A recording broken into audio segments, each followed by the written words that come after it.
out of the lagoon. And whenever you're watching the ice from the water surface, I'm sure you guys watch Titanic. So you probably know that whatever is above the water surface is ice. And this is also why we keep a little bit of distance from them, because there is no way to know when or if something is going to tilt or move. And when that happens, the shape that is under the water almost never follows the shape that is above the water. So if you are too close and the iceberg suddenly decides to move, the worst case scenario is if it would slip upside down, and then you can be swooped from the surface by the ice that is coming out. So that's of course very dangerous, and usually the first movement of an ice when the iceberg is tilting is very much in slow motion, so if you keep a little bit of distance you should have enough time to move yourself away. But there's few observations you can make on the ice just by watching it from the surface level, and it's mainly about the colors, the structure of the ice, and what happens directly at the water surface.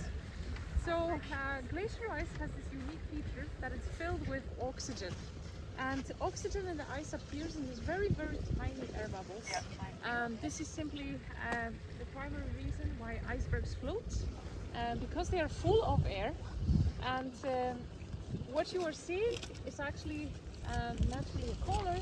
You are watching the air inside the ice, and this is why we cannot see through an iceberg even though it's a transparent piece of ice. Is because the density of these air bubbles is so thick that it simply blocks the light to come through. And then the colors of the ice are defined by what happens directly at the surface, at the outer edge of the ice. So the simplest way to call it, it's if you see ice that is blue, it's ice that is very wet. If you see ice that is white, it's ice that has been exposed to the weather conditions for a longer time, and it's simply dry. But it's very simplified explanation, because what happens really is that the ice is always releasing the air, and when the air bubbles are reaching to the surface of the ice, they are breaking through the surface. It's like a very tiny explosion, and it creates this crusty structure on the edge of the ice, which looks a bit like a dry snow, and that's what looks to us as white color, because the light is simply refracted through this crusty edge of a little bit damaged surface of the ice. If you see ice that is very blue in color, it simply means it has not released the outer layer of the air bubbles from its sides.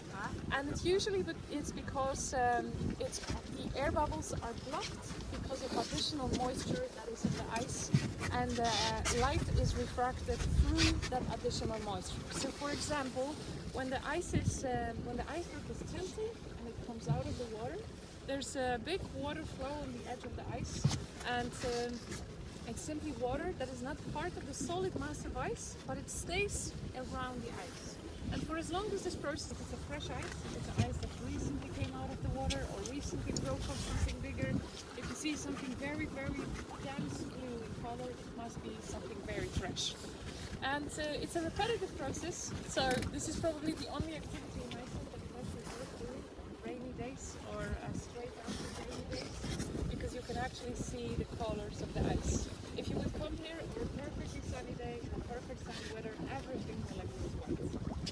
The blue color turns into white just within a couple of hours. So this is pretty cool that you actually get to see a little bit more shades of color here.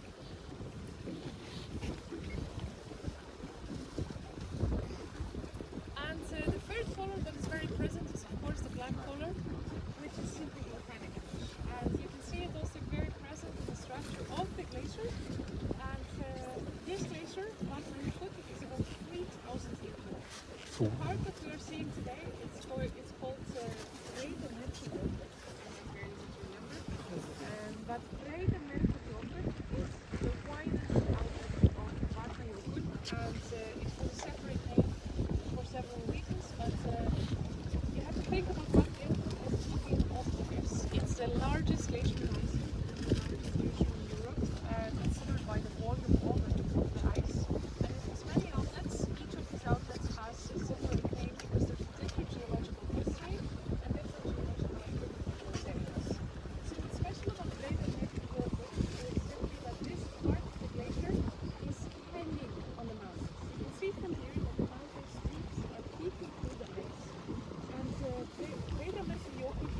reach all the way to the ocean. The first traces of this lagoon date back to 1930.